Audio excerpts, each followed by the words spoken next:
Hello friends, welcome back to our channel First Choice Kavi Kannan. நம்ம வீடியோஸை யாராவது ஃபஸ்ட் டைம் பார்க்குறதா இருந்தால் சேனலில் இருக்கிற வீடியோஸ் எல்லாத்தையும் செக் பண்ணி பாருங்கள். உங்களுக்கு பிடிச்சிருந்த சேனலை சப்ஸ்கிரைப் பண்ணிக்கோங்க. அப்படியே பக்கத்தில் இருக்கிற பெல் பட்டனையும் கிளிக் பண்ணிங்கன்னா நான் புது வீடியோஸ் போடும்போது உங்களுக்கு நோட்டிஃபிகேஷன்ஸ் வரும்.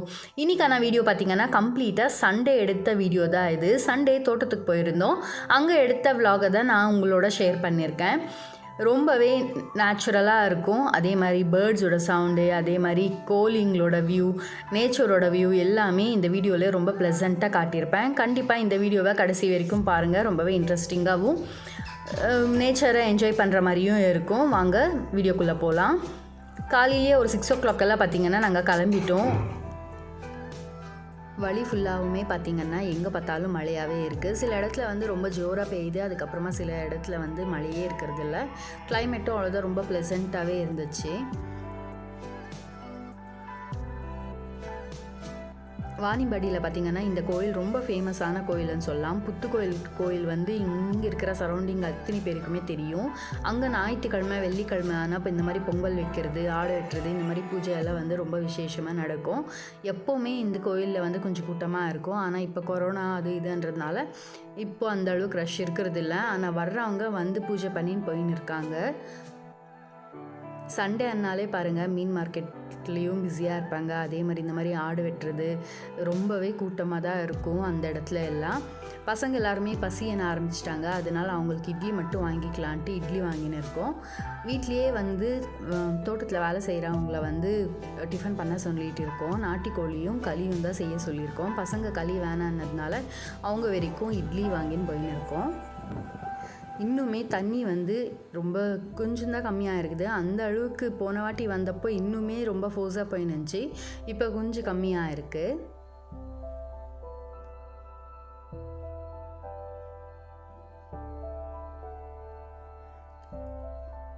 தோட்டத்துக்கு என்ட்ரி ஆகிட்டோம். தோட்டத்தில் என்ட்ரி ஆகும்போதே நம்ம வண்டி சவுண்டு கேட்டாலே போதும், 2 குட்டி நாய்ங்களும் ஓடி வந்துடும்.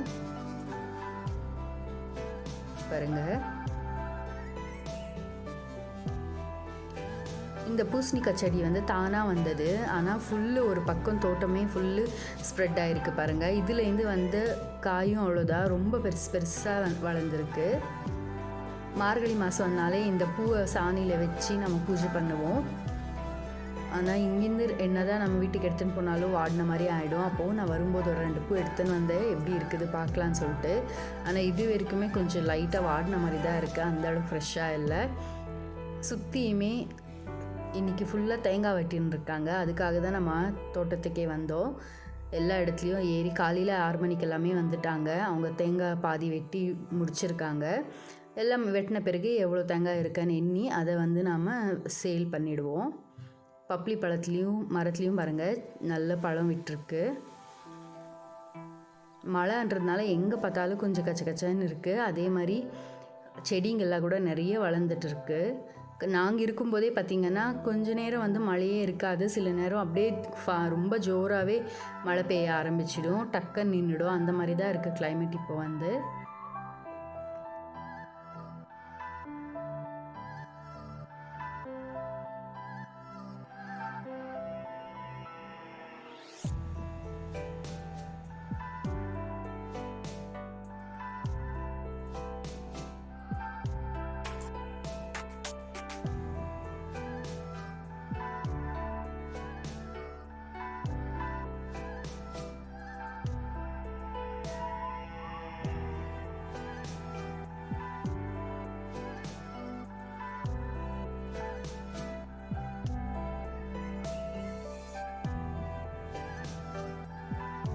தோட்டத்துக்கு போகிறோன்னாலே பசங்க வந்து ரொம்ப எக்ஸைட் ஆகிடுவாங்க இந்த ஸ்விம்மிங் பூலில் ஆடலான்ட்டு.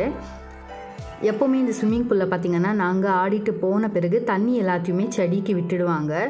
மறுபடியும் நாங்கள் வரோன்னு கால் பண்ணால் தான் இதில் ஸ்விம்மிங் பூலில் வந்து தண்ணியே ரொப்புவாங்க. ஏன்னா தண்ணி எப்போவுமே ஃபில் பண்ணி இருந்தால் நிறைய பாசி பிடிக்கும். அதனால நாங்கள் யூஸ் பண்ணதுமே இந்த தண்ணி எல்லாமே செடிக்கு விட்டுடுவாங்க. ஃபுல்லு ட்ரை பண்ணிவிட்டு ஒரு வாட்டி கழுவிட்டு அதுக்கப்புறமா தான் தண்ணியே இதில் மறுபடியும் ஃபில் பண்ணுவோம். வாத்தெல்லாம் பார்த்திங்கன்னா நல்லா வளர்ந்துட்டு இருக்குது. நாங்களும் போய் ரொம்ப நாள் ஆயிடுச்சு, ஒரு மாதம் மேலேயே ஆயிடுச்சு. வாத்தெல்லாம் குட்டி குட்டியாக இருந்துச்சு அப்போது. இப்போ நல்லா வளர்ந்துட்டு இருக்குது. நல்லா கொஞ்சம் வெயில் வர மாதிரி இருக்குது. உடனே பார்த்திங்கன்னா பாருங்கள் தூறுது. அந்த மாதிரி எப்போ மழை வருது எப்போ வெயில் அடிக்குதுன்னு ஒன்றுமே தெரியல. கிளைமேட் வந்து ரொம்ப ப்ளசண்ட்டாக இருக்குது. ஆனால் எல்லா இடமே ரொம்ப சேராக இருக்குது. இந்த நாய்ங்க பார்த்திங்கன்னா நம்ம பின்னாடியே சுற்றின்னு இருக்கோம். நம்ம எங்கே போனாலும் நம்ம பின்னாடியே தான் வரும். மாதுளம் பழத்துலேயும் பூ விட்டுருக்கு. ஆனால் அணில் வந்து சாப்பிட்டுடுது. அதில் நிறைய பூ பார்த்தேன், ஆனால் ஒரு காய் கூட நான் சாப்பிடவே இல்லை. எல்லாமே கொஞ்சம் காய் பிஞ்சு வரும்போதே பார்த்திங்கன்னா அணில் வந்து சாப்பிட்டுடுதான். லெமன் செடியும் இந்த வாட்டி அழகாக வந்துன்னு இருக்குது. ரோஸ் எல்லாமே இருக்குது. கத்திரிக்காய் நல்லா பழுக்க விட்டுட்டு இருக்காங்க விதைக்காக. மழைன்றதுனால எல்லா செடி மரம் எல்லாமே வந்து கொஞ்சம் செழிப்பாக இருக்குது பார்க்க.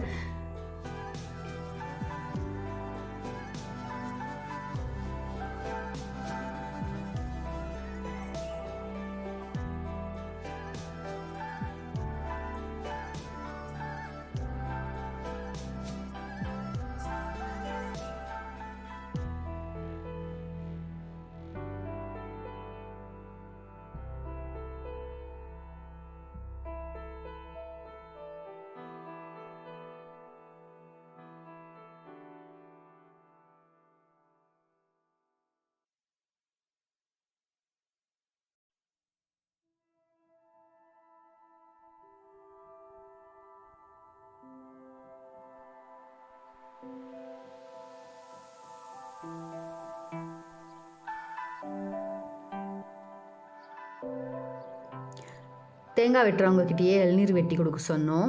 ஆளுக்கு ஒரு இளநீர் குடிச்சிட்டு அப்படியே டைம் பாஸ் பண்ணின்னு இருந்தோம். டிஃபன் செய்கிறதுக்கு கொஞ்சம் லேட் ஆகிடுச்சு. அவங்க கோழி வெட்டி க்ளீன் பண்ணி அதெல்லாம் செய்கிறதுக்கு கொஞ்சம் லேட் ஆகிடுச்சுன்ட்டு இப்போ தான் அவங்க சமைச்சுன்னு இருக்காங்க. அவங்க சமைக்கிறதுக்குள்ளே இன்னொரு ரவுண்ட் தோட்டத்தை சுற்றின்னு வரலான்ட்டு அப்படியே தோட்டத்தை போய் சுற்றின்னு வந்தோம். தேங்காய் வெட்டுறவங்களும் வெட்டி போட்டுன்னு இருந்தாங்க. தேங்காய் எடுக்கிறதுக்கு ஆளுங்களா சொல்லியிருந்தோம். அவங்க இருந்துன்னு 1 மணிக்கு மேலே வரேன்னு சொல்லிட்டாங்க. அதனால எல்லா இடமே அப்படியே இருக்குது. நடுவில் மழை வேறு அப்பப்போ தூர்த்து நிற்கிது, அந்த மாதிரி தான் இருக்குது. மழை பெஞ்சாலே வாத்துங்களுக்கு வந்து ரொம்ப குஷி ஆகிடும்.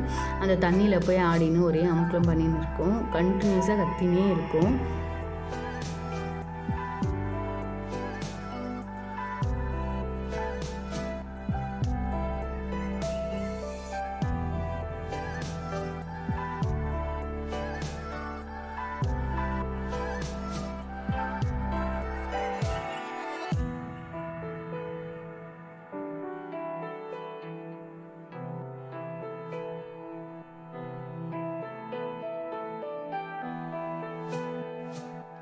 டிஃபன் ரெடி ஆகிடுச்சுன்னு சொன்னாங்க. வாழை இலை பறிச்சின்னு போய் சுட சுட டிஃபன் சாப்பிட்டோம்.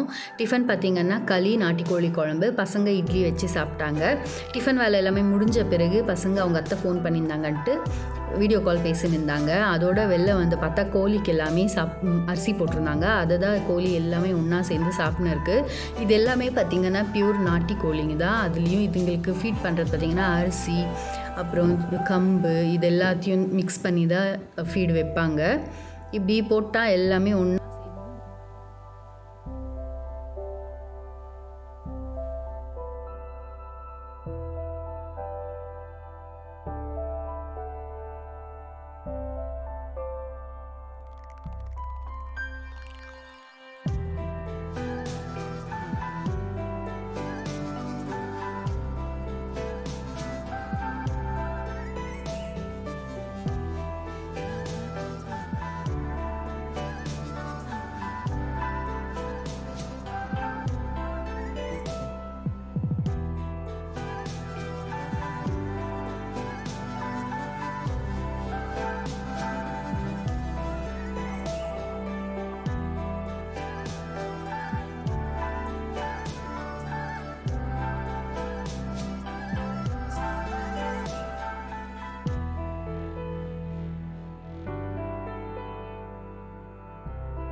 வாழைத்தண்டு சாப்பிட்றது வந்து உடம்புக்கு ரொம்பவே நல்லது. அதுலேயும் கிட்னி ஸ்டோன் இருக்கிறவங்க வந்து கண்டிப்பாக வாரத்தில் ஒரு 3 நாளாவது இந்த வாழைத்தண்டு, வாழைப்பூ இதெல்லாமே எடுத்துக்கிறது வந்து ரொம்ப நல்லது.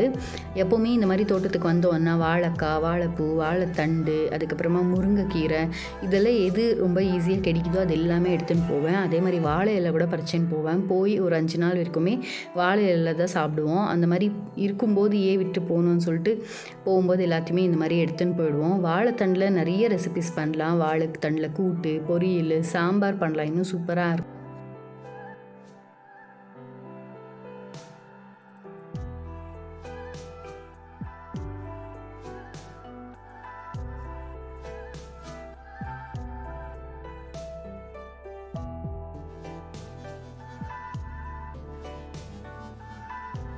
அவங்களுக்கு கட் பண்ணுற பழக்கம் இருக்கிறதுனால பாருங்கள் இன்னும் க்ளீனாக கட் பண்ணி கொடுத்துட்டாங்க. ஆனால் அதுவே நாம் கட் பண்ணுறதா இருந்தால் கொஞ்சம் பத்திரமா கட் பண்ணணும். ஏன்னா துணிக்கு டக்குன்னு கரை பட்டுடும்.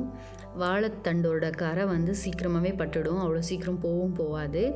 எவ்வளோ க்ளீனாக உரித்து கொடுத்துட்டாங்க பாருங்கள். இதுவே நான் போகும்போது வந்து இன்னும் ஒரு 5-6 பீசஸ் போட்டு எடுத்துன்னு போயிடுவேன். அப்போ பக்கத்தில் இருக்கிறவங்களுக்கு அந்த மாதிரியும் கொடுத்து நானும் கொஞ்சம் சமைச்சிக்குவேன்.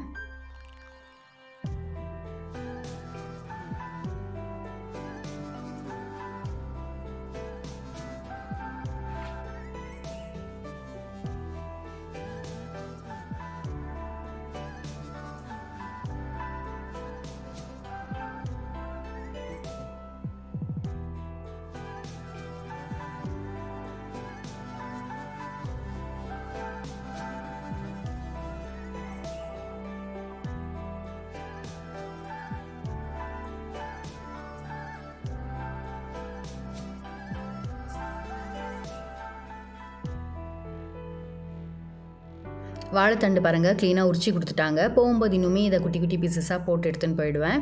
பசங்க ஊஞ்சல் ஆடணும்னு சொன்னாங்க, அதனால கட்டி கொடுத்துன்னு இருக்காங்க. டிஃபன் சாப்பிட்டுட்டு இந்த மாதிரி கொஞ்சம் நேரம் பேசிட்டு இப்படியே டைம் போயிடுச்சு. டைம் பார்த்திங்கன்னா ஒரு 1 o'clock அப்படி இருந்துச்சு. அப்போ தான் போய் ஸ்விம்மிங் பூல்லையே இறங்கணும். ஒரு 2 o'clock அப்படி லஞ்சு சாப்பிட்லான்ட்டு பிளான் பண்ணோம். லஞ்ச் பார்த்திங்கன்னா அகமதுலேருந்து பிரியாணி தர வச்சுருந்தோம். அதோட நாட்டுக்கோழி குழம்பு, ரச சாதம் இருந்துச்சு. ஆளுக்கு ஒரு பிரியாணி வச்சு சாப்பிட்டோம். பாதி பிரியாணி தான் சாப்பிட்ருந்தோம். அதுக்குள்ளே மழை ஜோராக பெய்ய ஆரம்பிச்சிடுச்சு. எல்லாமே எடுத்துன்னு வீட்டுக்குள்ளே போயிட்டோம். அகமதில் பிரியாணி வந்து ரொம்ப சூப்பராக இருக்கும். அதுலேயும் பாஸ்மதி ரைஸில் பண்ணியிருப்பாங்க. அவ்வளோ மட்டனோட டெக்ஸ்சரே வந்து அவ்வளோ சாஃப்டாக இருக்கும். இந்த கேப்லேயே பார்த்திங்கன்னா ஆளுங்க வந்து இந்த தேங்காய் எல்லாமே எடுத்துன்னு வந்து போட ஆரம்பிச்சிட்டாங்க. இதை எண்ணி நாம் கடைக்கு கொடுத்துடுவோம்.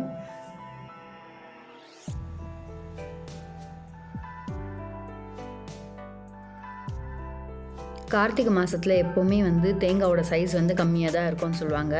ஆனால் இப்போ பேஞ்ச மழைனால பார்த்திங்கன்னா தேங்காயோட சைஸு கொஞ்சம் சுமாராக தான் இருக்குது. நிறைய தேங்காய் வந்து காஞ்சி விந்துனே இருந்துச்சு. அதனால தான் சரி வெட்டிடலான்றதுக்காக சடனாக பிளான் பண்ணின்னு கிளம்புனோம். வாழைப்பூ எல்லாமே பறித்து வச்சுட்டு இருக்காங்க பாருங்கள். வாழை இலை, வாழைப்பழம், வாழைக்காய், ஏலக்கி எல்லாமே இருக்குது. அது எல்லாத்தையுமே பறித்து எடுத்து வச்சிடுவேன்.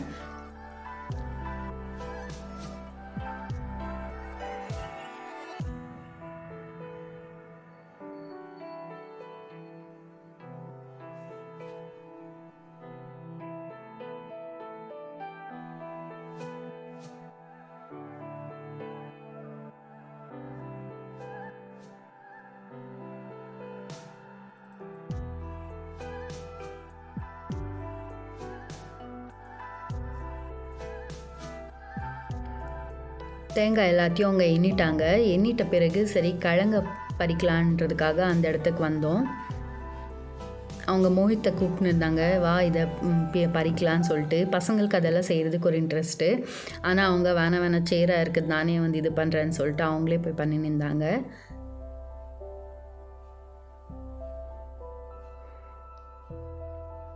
ரொம்ப ஜோராக இஷ்டம்னா உள்ளவே வந்து கிழங்கு எல்லாமே கட் ஆகிடும். அதனால் அவங்க அதே ஒரு டெக்னிக்காக பார்த்து பறிக்கிறாங்க பாருங்கள். இன்னுமே விட்டுருந்தா நல்ல சைஸ் வந்திருக்கும். நாம் சரி வீட்டுக்கு எடுத்துன்னு போகலான்றதுக்காக நான் பறிக்க சொல்லிட்டேன். பார்த்தா மீடியம் சைஸில் தான் இருந்துச்சு. சரி அது பத்தாதன்ட்டு இன்னொன்னையும் எடுக்க சொன்னேன்.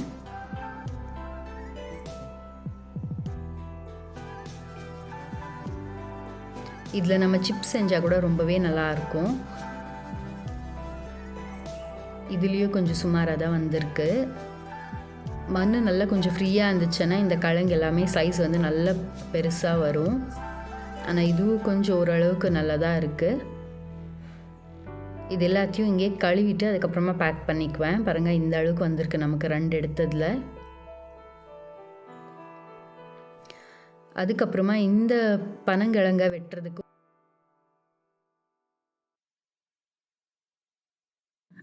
பனங்கிழங்குமே எடுக்கிற இடத்துக்கு போயிருந்தோம். ஆனால் அங்கே எடுத்த கிளிப்பிங்ஸ் வந்து மிஸ் ஆகிடுச்சு. இத்தியும் அவ்வளோதான், எட்ஜஸ் எல்லாமே வந்து வெட்டிட்டு க்ளீன் பண்ணி கொடுத்துன்னு இருக்காங்க. இது அங்கேயே அடுப்பில் போட்டுட சொன்னேன். அப்போ தான் வந்து நல்லா வெந்து சாஃப்டாக இருக்கும். இந்த பனங்கிழங்குலேயே இந்த ஒரு காய் இருக்கும். அதுக்குள்ளே இருக்கிறது வந்து தேங்காய் பூவில் நம்ம தேங்காய் பூ சாப்பிடும்போது எந்த டேஸ்ட் இருக்குமோ அந்த மாதிரி இதுக்குள்ளே இருக்கும். அவ்வளோ டேஸ்ட்டாக இருந்துச்சு இதை சாப்பிட்டதுமே. நான் இதெல்லாம் பார்த்திங்கன்னா என்னோடய சைல்டுஹுட்டில் சாப்பிட்ருப்பேன் எங்கள் அம்மம்மா வீட்டுக்கு போகும்போதெல்லாம். ஆனால் இப்போது இதெல்லாம் கிடைக்கிறதே இல்லை. ரொம்ப நாள் பொறுத்து மோஹித் இதை டேஸ்ட் பண்ணுறான். மோஹித் வந்து இதுதான் ஃபஸ்ட் டைம் டேஸ்ட் பண்ணுறான். நாங்கள் நிறைய இதை சாப்பிட்ருக்கோம். சாப்பிட்டுட்டு ரொம்ப நல்லா இருக்குதுன்னு சொல்லிட்டு இது பண்ணின்னு இருந்தாங்க. நம்ம தேங்காய் பூ கூட அவ்வளோதான், அவ்வளோ டேஸ்டியாக இருக்கும், உடம்புக்கு அவ்வளோ நல்லது. இது எல்லாமே வந்து நேச்சராக கிடைக்கிறதுனால உடம்புக்கு வந்து அவ்வளோ நல்லது. கண்டிப்பாக உங்களுக்கு கிடைச்சிச்சுன்னா நீங்களும் இதெல்லாம் மிஸ் பண்ணாமல் சாப்பிடுங்க.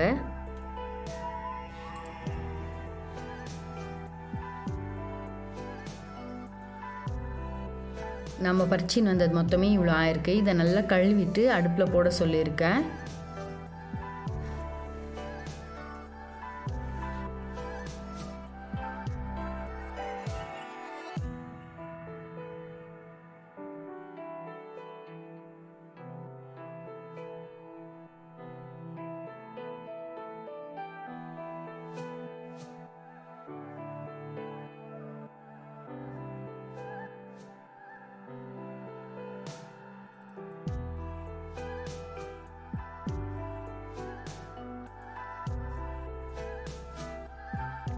கட் பண்ண எல்லாத்தையுமே க்ளீன் பண்ணிட்டாங்க. நிறைய மண் இருந்துச்சு. ஒரு 5-6 வாட்டியுமே இதை க்ளீன் பண்ணி எடுத்துக்கினாங்க. மோஹித்து ராக்கெட் அடுப்பில் தான் வைக்கணுன்ட்டு ஒரே அமுக்கலும் பண்ணியிருந்தாங்க. அப்புறமா அங்கே வேலை செய்கிறவங்க வந்து சரி அந்த அடுப்புலேயே வைக்கலான்ட்டு அதை ரெடி பண்ணி வச்சாங்க. அடுப்பில் போட்டு தொட்டு கரெக்டாக ஒரு 10 நிமிஷம் தான் டக்குன்னு வெந்துடுச்சு. அதுக்கப்புறமா நல்லா ஆற வச்சு பேக் பண்ணின்னு வந்துட்டோம். அப்போவே டைம் பார்த்திங்கன்னா ஒரு 5 மணி அப்படி ஆகிட்டு இருந்துச்சு. எவ்வளோ இருட்டுன்னு இருக்குது பாருங்கள். இது எல்லாத்தையுமே ரெடி பண்ணி எல்லாத்தையும் நான் காரில் பேக் பண்ணிட்டேன். எப்போவுமே ஊருக்கு போயிட்டு திரும்பி வரும்போது கார் டிக்கி ஃபுல்லாமே ரொம்பி கிடக்கும். அந்த மாதிரி பேக் பண்ணின்னு வந்துடுவோம். இங்கே வாழைப்பழம் எல்லாமே வந்து கடைக்கு கொடுத்துடுவோம். அதே மாதிரி அம்மா வீட்டுக்கு பக்கத்தில் அது எல்லாமே கொடுப்போன்றதுனால வாழைப்பழம், வாழைக்காய் இது எல்லாமே வந்து நிறைய எடுத்துன்னு வருவோம். கார் இப்போ அடுத்தது பார்ப்பீங்க எப்படி ஃபுல்லாக டம்ப் பண்ண மாதிரி இருக்குது பாருங்கள். இப்படி தான் ஒரு வாட்டியும் நாங்கள் ஊருக்கு போகும்போது டம்ப் பண்ணின்னு வருவோம். இதோட நான் இந்த வீடியோவை முடிச்சுக்கிறேன். அடுத்த ஒரு இன்ட்ரெஸ்டிங்கான வீடியோவில் பார்க்கலாம். Until then, it's bye from Kavita Kannan. Thank you.